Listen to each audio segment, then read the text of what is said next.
Malachi அதிகாரம் 3. இதோ நான் என் தூதனை அனுப்புகிறேன். அவர் எனக்கு முன் வழியை ஆயத்தம் செய்வார். அப்பொழுது நீங்கள் தேடுகின்ற தலைவர் திடீரென தம் கோவிலுக்கு வருவார். நீங்கள் ஆவலுடன் எதிர்பார்க்கும் உடன்படிக்கையின் தூதர் இதோ வருகிறார் என்கிறார் படைகளின் ஆண்டவர். ஆனால் அவர் வரும் நாளை தாங்கக்கூடியவர் யார்? அவர் தோன்றும்போது நிற்க வல்லவர் யார்?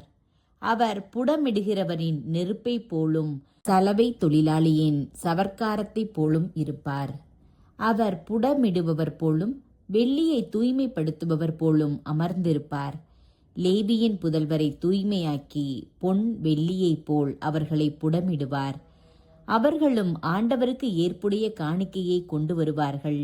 அப்பொழுது பண்டை காலத்தில் முன்னைய ஆண்டுகளில் இருந்தது போல் யூதாவின் காணிக்கையும் எருசலேமின் காணிக்கையும் ஆண்டவருக்கு உகந்தனவாயிருக்கும்.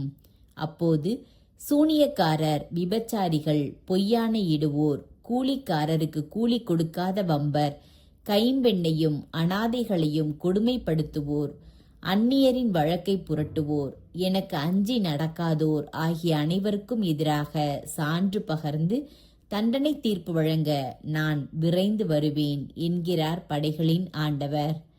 10 பங்கு படைத்தல். யாக்கோபின் பிள்ளைகளே, ஆண்டவராகிய நான் மாறாதவர். அதனால்தான் நீங்கள் இன்னும் அழியாதிருக்கிறீர்கள். உங்கள் மூதாதையரின் நாளிலிருந்து என் கட்டளைகளை விட்டு அகன்று போனீர்கள். அவற்றை கை கொள்ளவில்லை. என்னிடம் திரும்பி வாருங்கள், நானும் உங்களிடம் திரும்பி வருவேன் என்கிறார் படைகளின் ஆண்டவர். நீங்களோ நாங்கள் எவ்வாறு திரும்பி வருவோம் என்கிறீர்கள். மனிதர் கடவுளை கொள்ளையடிக்க முடியுமா? நீங்கள் என்னை கொள்ளையடிக்கிறீர்கள். எவ்வாறு நாங்கள் உம்மை கொள்ளையடிக்கிறோம் என்று வினவுகிறீர்கள். நீங்கள் தர வேண்டிய 10 பங்கிலும் காணிக்கையிலும் தான். நீங்களும் உங்கள் இனத்தார் அனைவரும் என்னை கொள்ளையடித்ததால் சாபத்துக்கு உள்ளானீர்கள். என் இல்லத்தில் உணவு இருக்கும் பொருட்டு 10 பங்கு முழுவதையும் கொண்டு வந்து அங்கே களஞ்சியத்தில் சேருங்கள். அதன் பிறகு நான் வானத்தின் பல கனிகளை திறந்து உங்கள் மேல் ததும்பி வழியுமாறு ஆசி வழங்குகிறேனா இல்லையா என பாருங்கள் என்கிறார் படைகளின் ஆண்டவர். பயிரை தின்று அழிப்பனவற்றை உங்களை முன்னிட்டு கண்டிப்பேன்.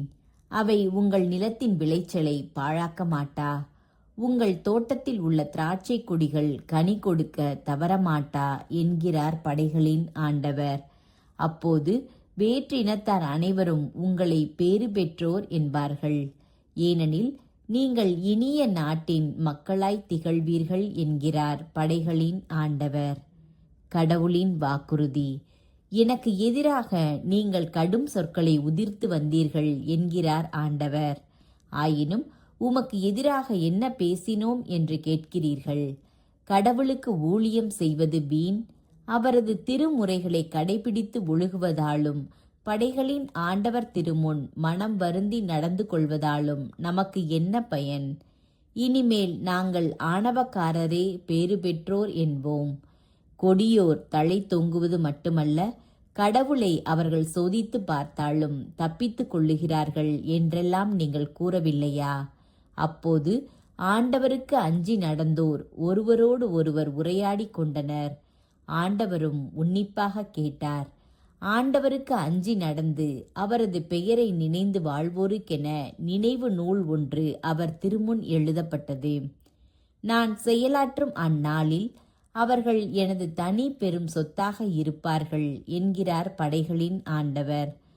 ஒரு தந்தை தமக்கு பணிவிடை செய்யும் மகன் மீது கருணை காட்டுவது போல் நான் அவர்கள் மீது கருணை காட்டுவேன். அப்போது நீங்கள் நேர்மையாளர்க்கும் கொடியோருக்கும் கடவுளுக்கு ஊழியம் செய்வோருக்கும் அவருக்கு ஊழியம் செய்யாதோருக்கும் உள்ள வேற்றுமையை நீங்கள் கண்டு கொள்வீர்கள்.